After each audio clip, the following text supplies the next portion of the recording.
কিন্তু প্রিয় লিসেনার্স, এই মুহূর্তে যে স্টোরিটা আমি শেয়ার করব, একটা মানুষ যে হারিয়ে যাওয়ার প্রায় 11 বছর পর আবার ফিরে এসেছে, এবং তার হারিয়ে যাওয়া ছিল যেমন রহস্যময়, ফিরে আসাটাও রহস্যময়। মধ্যবর্তী সময়ে সে রহস্যময় একটি স্থানে ছিল। সেই ঘটনাটি আমি এখন আপনাদের সাথে শেয়ার করতে যাচ্ছি। ঘটনাটির সময় 2008 সাল, স্থান নড়াইল জেলার লোহাগাড়া উপজেলার শালনগর ইউনিয়নে।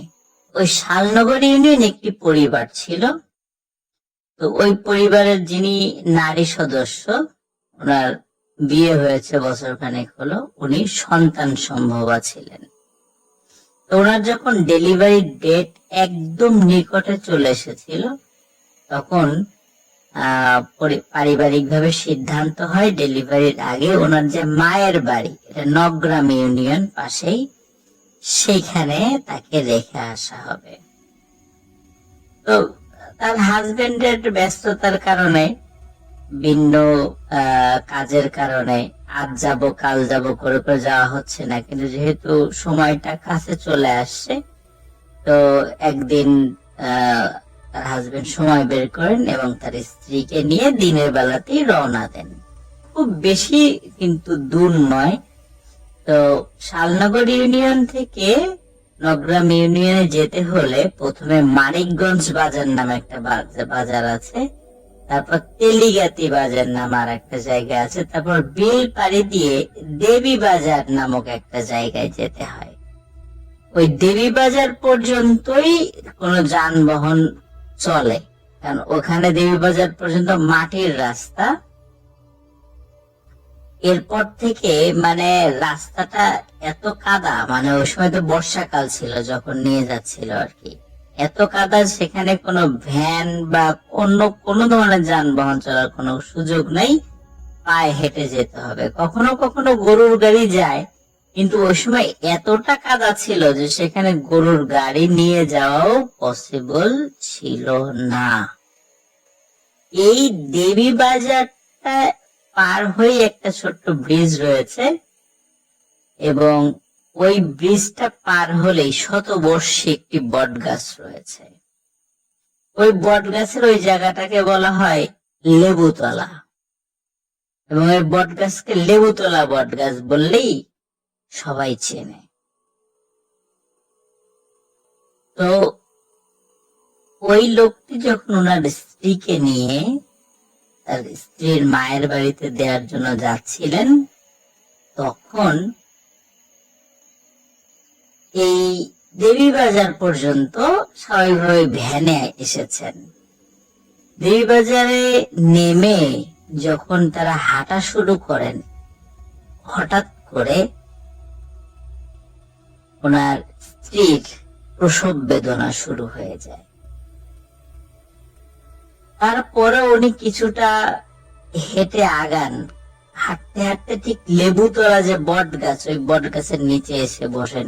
এরপর ওনাকে আর কোনোভাবেই এক চুল নড়ানো যাচ্ছিল না, কারণ ওনার শরীরের আর কোনো সক্ষমতা ছিল না যে উনি হেঁটে সামনে একটু আগাবেন। এমত অবস্থায় ওনার হাজবেন্ড, উনি ওনার শ্যালককে ফোন দেন, কারণ যেই জায়গাটাতে আছেন লেবুতলা, ওইখান থেকে তাদের গন্তব্যের দূরত্ব হচ্ছে 1 থেকে সর্বোচ্চ 1.5 কিলোমিটার। তখন তার শ্যালককে ফোন দেন, তার শ্যালক দ্রুত চলে আসে ওই জায়গাটাতে। চলে আসার পরে এখন কিভাবে নিয়ে যাবে, তারা অনেকভাবে নিয়ে যাওয়ার চেষ্টা করেও ব্যর্থ হন। এদিকে ওনার প্রসব বেদনা তীব্র থেকে তীব্রতর হচ্ছিল। তারপরেও ওই লেবুতলা বট গাছ থেকে সামান্য একটু আগাতে সক্ষম হয়েছিলেন, কিন্তু এরপরে আর আগাতে পারেননি, কারণ তখন সন্তান ভূমিষ্ঠ হওয়ার সময়টা চলে আসে।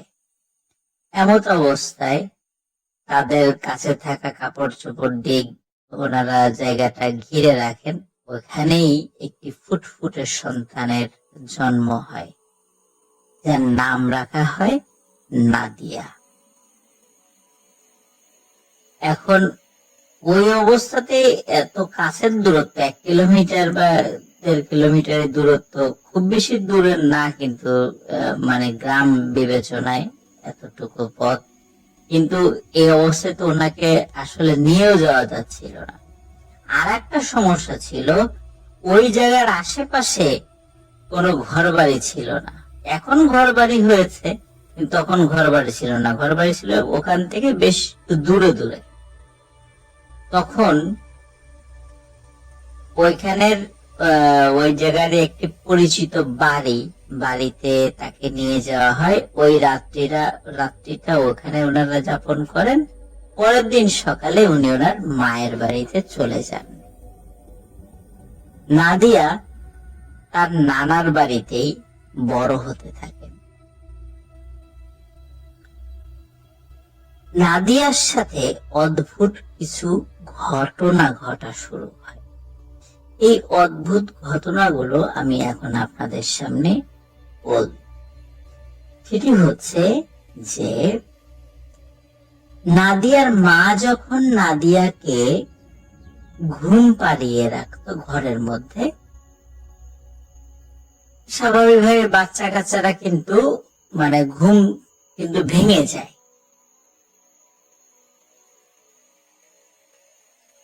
নাদিয়ার মা ঘরের মধ্যে এসে দেখতো নাদিয়াকে উনি যেখানে রেখে গেছেন, নাদিয়া সেখানে নাই। নাদিয়ার মাথার নিচের বালিশ কাঁথা সহ নাদিয়া বিছানার আর একটা প্রান্তে চলে গেছে, অথচ সে ঘুমাচ্ছে। তো নাদিয়ার মা প্রথম দিকে চিন্তা করছে হয়তোবা উনি ওইখানেই রেখে গিয়েছিল ঘুম পাড়িয়ে, ওনার হয়তোবা মনে নেই, কাজের প্রেসারে উনি ভুলে গেছে।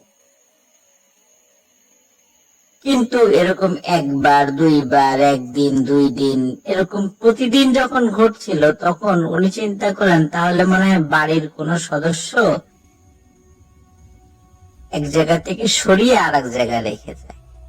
তখন বাড়ির সদস্যদেরকে জিজ্ঞেস করেন, তারাও এই জিনিসটা শুনে অবাক হয় এবং তারা বলে যে না, তারা তো নাদিয়াকে সরাই নিয়ে এখান থেকে। এর অল্প কিছুদিন পর আরো একটি অদ্ভুত ঘটনা ঘটতে থাকে। এটি হচ্ছে যে, নাদিয়াকে যখন ঘুম পাড়িয়ে ঘর থেকে বের হয়, ঘরের বাইরে থেকে নাদিয়ার গলার আওয়াজ শোনা যায়। নাদিয়া কারোর সাথে খেলছে, হাসছে, কখনো কান্নাকাটি করছে, মানে ওই ঘরে কেউ আছে যে নাদিয়ার সাথে খেলা করছে। কিন্তু নাদিয়ার বয়স এতটাই কম ছিল যে আসলে নাদিয়ার মানে হাসি, সে কাঁদতে পারে, কিন্তু ওইভাবে উচ্চস্বরে হাসি দেবে এই রকমের কিন্তু বয়স বা এরকমের গলার কণ্ঠস্বর তার কিন্তু তৈরি হয়নি। তাহলে এটি কার শব্দ? এইরকম অস্বাভাবিক কিছু বিষয় যখন নাদিয়ার নানা বাড়ির পরিবারের সদস্যরা লক্ষ্য করে, তখন একজন ভালো হুজুরের কাছে নিয়ে যাওয়া হয়। হুজুর নাদিয়াকে ভালো করে পরীক্ষা নিরীক্ষা করে বলেন যে ওর উপর জিনের ছায়া রয়েছে। নাদিয়াকে ঝাড়ফুঁক করেন, তেল পরা, পানি পরা এগুলা দিয়ে দেন, কিন্তু এগুলো দিয়েও আসলে কোনো লাভ হচ্ছিল না। এই ধরনের সমস্যা ঘটছিলই। 1 মাস, 2 মাস, এরকম 6 মাস হয়ে যায়। নাদিয়া কিছুটা বড় হয়। যেহেতু এই বাড়িতে এই ধরনের সমস্যা ঘটছিল, তখন নাদিয়ার মা সিদ্ধান্ত নেয় যে তিনি আর মায়ের বাড়িতে নাদিয়াকে নিয়ে থাকবেন না, তিনি তার স্বামীর বাড়িতে চলে যাবেন, শালনগর ইউনিয়নে। পারিবারিকভাবে সিদ্ধান্ত হয় এবং নাদিয়াকে নিয়ে তারা ওখান থেকে নবগ্রাম ইউনিয়নের ওই তার নিজের বাড়ি মায়ের বাড়ি থেকে স্বামীর বাড়িতে চলে আসে। স্বামীর বাড়িতে চলে আসার পরে সব ঠিকঠাক, কোনো সমস্যা নেই। একদিন, 2 দিন, সপ্তাহ যায়, মাস যায়, কোনো সমস্যা নেই। 6 মাস পর নাদিয়ার বয়স যখন 1 বছর প্লাস হয়ে গেছে, তখন আবার সেই ঘটনাটি শুরু হয়। নাদিয়া এখন তো একটু বড় হয়েছে, বসতে পারে, হামাগুড়ি দিতে পারে, হাঁটার চেষ্টা করে, কিন্তু ও যেন কার সাথে খেলে, ও যেন কাকে দেখে, এটি পরিবারের সদস্যরা বোঝে। আর ওকে ওই যে যখন ঘুম পাড়িয়ে রাখে, আগে তো বিছানার এক পাশ থেকে আর এক পাশে চলে যেত, কিন্তু এখন দেখা যায় বিছানার এক পাশ থেকে আর এক পাশে তো তাকে পাওয়া যায়। এমনকি বিছানার উপর রাখলে কখনো কখনো দেখা যায় সে মাথার নিচে বালিশ কাঁথা সহ বিছানার নিচে চলে আসছে, নিচে বলতে ফ্লোরে চলে আসছে। এই ধরনের ঘটনা ঘটতে থাকে। আবার ও যখন ঘুমিয়ে থাকে, যখন ঘরের মধ্যে কেউ থাকে না, তখন ঘরের বাইরের লোকজন ওরা কিন্তু শব্দ শোনে, নাদিয়ার হাসির শব্দ, নাদিয়া যেন কার সাথে খেলছে, কিন্তু তারা যখন ঘরের ভিতরে আবার ঢোকে, দেখে নাদিয়া ঘুমাচ্ছে। এই ঘটনা নাদিয়ার নানির বাড়িতেও ঘটেছে, আবার এখানেও ঘটা শুরু হয়েছে। তখন আবার তারা চিন্তিত হয়ে পড়ে। আর একজন ভালো হুজুরকে দেখানো হয়, তার কাছে নিয়ে যাওয়া হয়। তিনিও একই কথা বলেন যে নাদিয়ার উপর জিনের প্রভাব রয়েছে, যার কারণে এই ধরনের বিষয়গুলো ঘটছে। তিনিও নাদিয়ার জন্য কিছু ব্যবস্থা দেন, কিন্তু কোনো ব্যবস্থাতেই কিছুই হচ্ছিল না। কোনো ব্যবস্থাতে যখন কিছুই হচ্ছিল না, তখন নাদিয়ার মা বাবা সবাই খুব চিন্তিত হয়ে পড়ে। স্বাভাবিক, এই এমত অবস্থায় এই ধরনের ঘটনা যদি ঘটতে থাকে, কোনো ব্যবস্থাতেও যদি কোনো কাজ না হয়, তাহলে তো চিন্তিত হওয়াটাই কি স্বাভাবিক নয়? অবশ্যই। এদিকে ঘটে আরেকটি ঘটনা। নাদিয়ার নানি যিনি, উনি এক রাত্রে স্বপ্নে দেখেন দুজন মানুষের মতো অবয়ব নাদিয়ার নানিকে বলছে, তোর নাতিকে লেবুতলা বট গাছের নিচে দিয়ে আমার যে ছেলে আছে, আমার ছেলের সাথে তোর নাতি খেলবে, বড় হবে, আমার ছেলের সাথে সে লেখাপড়া করবে, আমার ছেলের খেলার সঙ্গী হবে নাদিয়া। তোর নাতনিকে লেবুতলা ব্রিজের নিচে যদি তোরা সসম্মানে দিয়ে আসিস তো ভালো, তা না হলে কিন্তু তোদের ক্ষতি হয়ে যাবে। উনি রাতে যখন এই স্বপ্নটি দেখেন, পরের দিন ওনার যে ছেলের বউ তাকে বিষয়টি খুলে বলেন। ওরা ছেলের বউ বলে যে এই ইন্টারনেটের যুগ, মোবাইলের যুগ, এই যুগে এগুলা কেউ এখন বিশ্বাস করে? স্বপ্ন তো স্বপ্নই, আপনি এটা ভুল দেখেছেন, এগুলো নিয়ে আর আলোচনা করারই দরকার নাই। আর তাছাড়া এখন এমনিতেই নাদিয়াকে নিয়ে নাদিয়ার মা বাবা অনেক দুশ্চিন্তার মধ্যে আছে। এর ভিতর যদি আমরা এই বিষয়টা তাদেরকে বলি, তাহলে তারা আরো চিন্তিত হয়ে পড়বে, নাদিয়ার মা আরো চিন্তা করবে, সেও অসুস্থ হয়ে যাবে। সুতরাং এই বিষয়টি আর কাউকে বলার দরকার নেই। নাদিয়ার নানি চিন্তা করে আসলেই তো এই বিষয়টি আর কাউকে বলার দরকার নেই, যেহেতু আসলে নাদিয়াকে নিয়ে এমনি তার মা বাবা চিন্তিত, এই কারণে তারা এই বিষয়টি চেপে যান।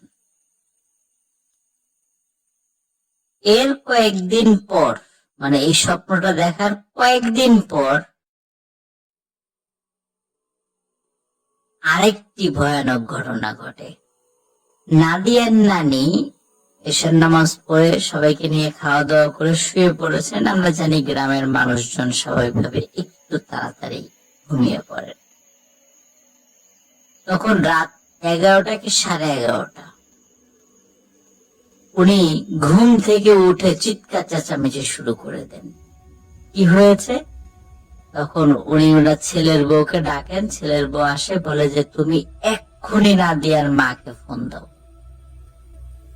আমি একটা ভয়ঙ্কর স্বপ্ন দেখেছি। সেই স্বপ্নের মধ্যে ওরা আমাকে বলছে যে তোকে তো বললাম, কোনো ব্যবস্থা নিলি না, আজকে রাত্রেই নাদিয়াকে আমরা নিয়ে যাব, আর তুই নাদিয়ার মাকে বা ওই পরিবারের কাউকে কিছু বলিস নেই, এর শাস্তি তোকে পেতে হবে। তখন ওনার যে ছেলের বউ চিন্তা করে যে হ্যাঁ, আসলেই এখন তো আর দেরি করা যায় না, বিষয়টি আসলে তাকে জানানোর দরকার। তখন নাদিয়ার মায়ের ফোনে ফোন করা হয়। যেহেতু রাতের বেলা তারা শুয়ে পড়েছিলেন, বা গ্রামে কিন্তু নেটওয়ার্কেও বেশ কিছু সমস্যা থাকে, ফোন ঢুকছিল না, বা ফোন ঢুকলেও তারা ধরছিলেন না, যেহেতু ঘুমিয়ে গিয়েছিলেন তারা। অনেক চেষ্টা করার পরে যখন ফোনে তাদের সাথে যোগাযোগ করা সম্ভব হয়নি, তখন নাদিয়ার নানি তাকে জানানো হয়, তার ছেলের বউ তাকে জানান যে যোগাযোগ করা যাচ্ছে না, কালকে সকালে অবশ্যই লোক পাঠিয়ে হোক বা যেভাবে হোক এই তথ্যটা তাদেরকে জানানো হবে। নাদিয়ার নানিকে আশ্বস্ত করেন তার ছেলের বউ, যে যার ঘরে চলে যান, আবার শুয়ে পড়েন। রাত 3টা কি 3:30, আরেকটি মর্মান্তিক ঘটনার সাক্ষী হয় ওই বাড়ির মানুষ। নাদিয়ার নানা হঠাৎ চিৎকার চেঁচামেচি শুরু করে। তার চিৎকারে বাড়ির অন্য সদস্যরা ঘরে চলে এসে দেখে নাদিয়ার নানি ফ্যানের সাথে গলায় দড়ি দিয়ে সুইসাইড করেছে। অথচ তার কোনো সমস্যা নেই, কারোর সাথে কোনো ঝগড়াঝাটি নেই, কোনো পারিবারিক অশান্তি নেই, কিচ্ছু নেই। উনি কেন সুইসাইড করবেন? এটা কেউ হিসাব মিলাতেই পারে না। কিন্তু ওনার যে ছেলের বউ ছিল, ওনাকে তো কিছুক্ষণ আগে বলেছিলেন যে উনি একটা স্বপ্ন দেখেছেন, এবং যেহেতু ওনারা প্রথমে বিষয়টি বলেননি নাদিয়ার মাকে, তো এই জন্য শাস্তি পেতে হবে। হয়তোবা এর কারণেই ওই প্যারানরমাল এন্টিটি গুলো নাদিয়ার নানিকে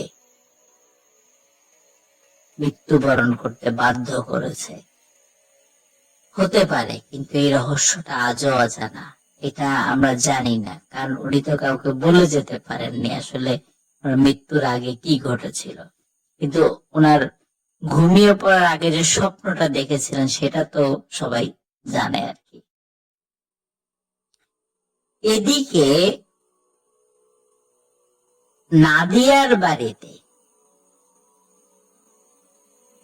ঘটেছে আরেকটি ঘটনা। নাদিয়ার মা বাবা তো রাত্রে খাওয়া দাওয়া করার পরে শুয়ে পড়েছিল। হঠাৎ নাদিয়াকে পাওয়া যাচ্ছে না, নাই নাই নাই, কোথাও নাই। চারদিকে তন্ন তন্ন করে খোঁজা হয়, নাদিয়াকে আর খুঁজে পাওয়া যায় না। এই অবস্থায় নাদিয়ার যেহেতু পাওয়া যাচ্ছে না, তারা আবার নগ্রাম ইউনিয়নে নিজের মায়ের বাড়িতে ফোন করে এই তথ্যটা যখনই জানাবে, তখন ওই বাড়ির সদস্যরা জানায় যে তোমার মা আর জীবিত নাই, গলায় ফাঁস দিয়ে সুইসাইড করেছে। একে তো নিজের সন্তান হারিয়ে গেছে, আবার নিজের মায়ের মৃত্যুর খবর এসেছে, তাও এরকম অস্বাভাবিক মৃত্যু, স্বাভাবিক মৃত্যু নয়। কিরকম একটা ভয়াবহ পরিস্থিতি সৃষ্টি হয়েছে বা হতে পারে এই ধরনের ঘটনা যদি কোথাও ঘটে, লিসেনার আপনারা একবার চিন্তা করলেই বুঝতে পারছেন।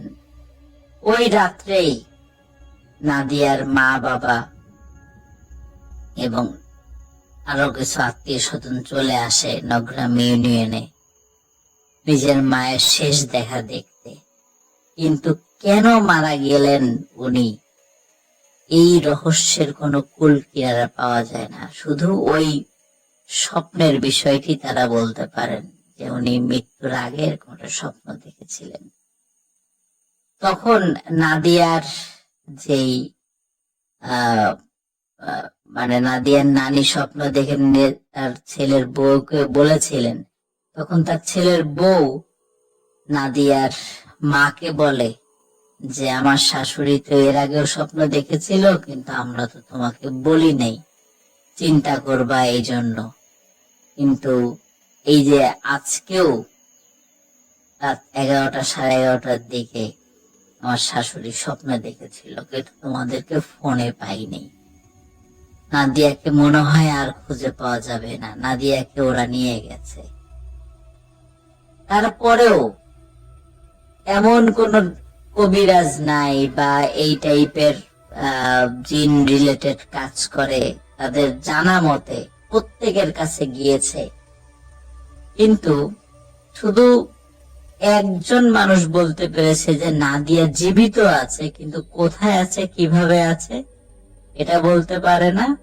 তবে সে ভালো আছে, জীবিত আছে, এতটুকুই বলতে পেরেছে। কিন্তু তাকে এনে দেওয়ার বিষয়ে কেউ কোনো সহযোগিতা করতে পারেনি। নাদিয়ার মা বাবা চিন্তা করেছে নাদিয়া হারিয়ে গেছে, সে মারা গেছে। নাদিয়ার শোকে কাঁদতে কাঁদতে একটা সময় নাদিয়ার মায়ের চোখের পানিও শুকিয়ে যায়। আস্তে আস্তে তারা শোক কাটিয়ে ওঠে। নাদিয়ার আরো দুটি ভাই বোন জন্ম নেয়, এক ভাই এক বোন। সময় কেটে যায় প্রায় 11 বছর। নাদিয়ার কথা অনেকেই ভুলে গেছে। তার মা বাবার স্মৃতিতে নাদিয়ার কথা মনে থাকলেও মাঝে মাঝে চিন্তা করে দুঃখ পেলেও ওইভাবে নাদিয়ার কথা আর তারা ভাবে না। স্বাভাবিক, 11টি বছর প্রায় পার হয়ে গেছে। কোন এক রাত্রে ঘটে কি অদ্ভুত ঘটনা। গভীর রাত, রাতটা 2টো কি 2:30, হঠাৎ বাইরে থেকে শব্দ আসছে, মা মা মা ওঠো, আমি নাদিয়া, আমি ফিরে আসছি, ওঠো, দরজা খোলো। এদিকে বেশ খানিকক্ষণ ডাকাডাকি করার পরে নাদিয়ার মা বাবার ঘুম ভেঙে যায়, তার অন্য ভাই বোনদেরও ঘুম ভেঙে যায়। তারা বলে কি হলো, বাইরে কে ডাকাডাকি করে? তখন ভেতর থেকে নাদিয়ার মা যখন বলে যে বাইরে কে, বলে আমি নাদিয়া, আমাকে চিনতে পারছো না? তখন সবাই আকাশ থেকে পড়ে যে নাদিয়া, 11 বছর আগে হারিয়ে যাওয়া সেই নাদিয়া। তখন দরজা খোলে। দরজা খোলার সাথে সাথে তার মা, সে স্পষ্টভাবে বুঝতে পারে এটি তাদের হারিয়ে যাওয়া মেয়ে নাদিয়া। কারণ ছোটবেলায় তার যে চেহারা ছিল সেই চেহারার সাথে কিন্তু হুবহু মিল রয়েছে। এত বছর পরেও তাকে দেখে স্পষ্টভাবে বোঝা যাচ্ছে এটি নাদিয়া। তাকে ঘরে নিয়ে আসা হয়। নাদিয়ার শরীরে যে ড্রেস ছিল সেই ড্রেসে আভিজাত্যের ছাপ ছিল, মানে বেশ দামি একটি পোশাক ছিল। নাদিয়া যখন ফিরে এসেছে সবার মধ্যে একটা কৌতূহল সৃষ্টি হয়, এবং সেটা হওয়াটাই স্বাভাবিক। নাদিয়ার আরো আত্মীয় স্বজন আশেপাশে ওই রাত্রে চলে আসে। নাদিয়াকে জিজ্ঞেস করে, তুমি এতদিন কোথায় ছিলা? নাদিয়া বলে যে আমি যে কোথায় ছিলাম তা তো জানি না, তবে আমি খুব সুন্দর একটি বাড়িতে ছিলাম যেখানে কোনো কিছুর অভাব ছিল না। আমার যখন জ্ঞান হয়েছে তখন আমি দেখেছি আমার এক ভাই আছে, তার নাম হলো সোহানুর, আর আমার মা বাবা আছে। আমাকে পরবর্তীতে স্কুলে ভর্তি করে দেয়া হয়। আমি যখন বড় হই, সেই স্কুলে টিচার সংখ্যাও কম, ছাত্রছাত্রীর সংখ্যাও খুব কম। আমাকে আমার ভাই সোহানুর এগিয়ে দিয়ে আসতো স্কুল পর্যন্ত, কখনো কখনো আমার মা বাবাও স্কুল পর্যন্ত এগিয়ে দিয়ে আসতো। কিন্তু আমার সেখানে ভালো লাগতো না, আমি সবসময় কান্নাকাটি করতাম। সেখানকার মানুষজন যেন কেমন কেমন, কারোর সাথে তেমন কোনো কথা বলে না, আমার খুব খারাপ লাগতো।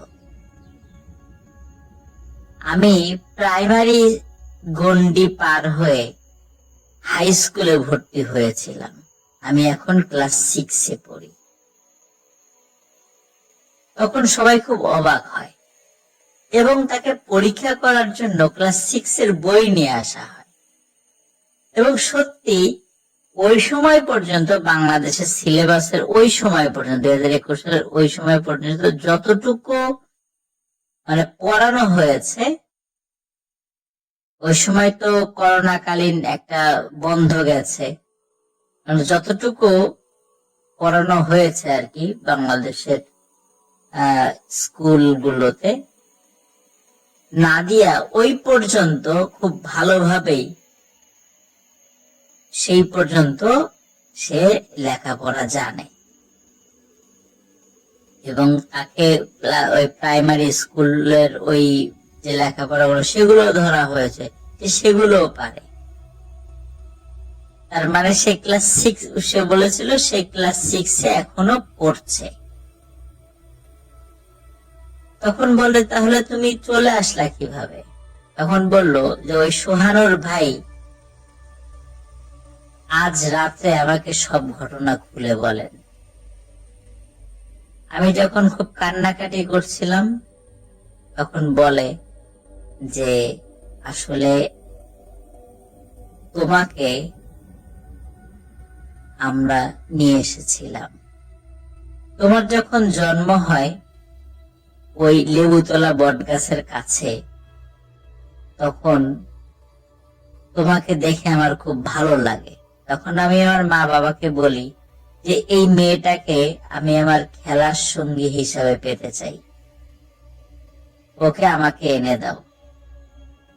আমার জেদের কারণে এবং আমার আবদারের কারণে আমার মা বাবা প্রথমে রাজি না হলেও পরবর্তীতে রাজি হয় এবং তোমাকে আমার কাছে এনে দেয়। কিন্তু আমি যখন দেখি তুমি খুব মন খারাপ করে থাকো, কান্নাকাটি করো, আমার এটা ভালো লাগে না। আমি বুঝতে পেরেছি যে কাউকে তার মা বাবার কাছ থেকে নিয়ে আসাটা ঠিক নয়। আমি আমার মা বাবাকে বলেছি, তারা রাজি হয়েছেন, তোমাকে তোমার মা বাবার কাছে আজ রাত্রে ফিরে দিয়ে আসবো। তোমার চিন্তার কোনো কারণ নাই, তুমি সবকিছু চিনতে পারবা। তোমার আত্মীয় স্বজন, মা বাবা, ভাই বোন সবাইকেই তুমি চিনতে পারবা। সে দায়িত্ব আমাদের। তুমি ঘুমিয়ে পড়ো, তোমাকে নিয়ে যাব। তখন খাওয়া দাওয়া করে নাদিয়া যখন ঘুমিয়ে পড়ে, ঘুম থেকে উঠে দেখে তার ভাই সোহানুর দাঁড়িয়ে আছে এবং বলে যে নাদিয়া, এটাই তোমার বাড়ি। আমরা আসলে আমার মা বাবা তোমার আসল মা বাবা না, কারণ আমরা তো জিন, এটা তো বুঝতেই পেরেছো। তোমার কোনো ক্ষতি কখনো করব না, যদি পারি উপকার করব, যদি কখনো আবার দেখা করার প্রয়োজন হয় দেখা করব। তুমি এখন তোমার মা বাবার কাছে ফিরে যাও। এই কথা বলেই সোহানুর নামের ওই জিন ছেলেটি অদৃশ্য হয়ে যায় এবং নাদিয়া তার পরিবারের কাছে ফিরে আসে। নাদিয়া 2021 সালে কোনো স্কুলে ভর্তি হয়নি। 2022 সালে এসে সে বর্তমানে ক্লাস 7-এ ভর্তি হয়েছে। নাদিয়া যেহেতু একজন মেয়ে মানুষ, তার সামাজিক বিভিন্ন প্যারামিটার চিন্তা করে আমরা নাদিয়ার ছবিটা আপনাদেরকে দেখাতে পারছি না। আমি জানি যে এই ঘটনাটি আপনারা সহজে বিশ্বাস করতে চাইবেন না, কিন্তু যেহেতু আমরা ডিটেলস সবকিছু বলে দিয়েছি, আপনার শালনগর ইউনিয়নে গেলে, যেটি নড়াইল জেলার লোহাগাড়া উপজেলায় অবস্থিত, সেখানে গেলে নাদিয়ার এই ঘটনাটি আপনারা যে কোনো মানুষের মুখে শুনতে পাবেন এবং প্রয়োজন নাদিয়ার সাথে আপনারা দেখাও করে আসতে পারবেন। অদ্ভুত এই ঘটনাটি আমাকে আলামিন দিয়েছে। আলামিনকে অসংখ্য ধন্যবাদ তার এই চমৎকার ঘটনা দেওয়ার জন্য। সবাই ভালো থাকবেন, সুস্থ থাকবেন। আরো একটি ঘটনা নিয়ে কথা হচ্ছে আপনাদের সাথে। আসসালামু আলাইকুম।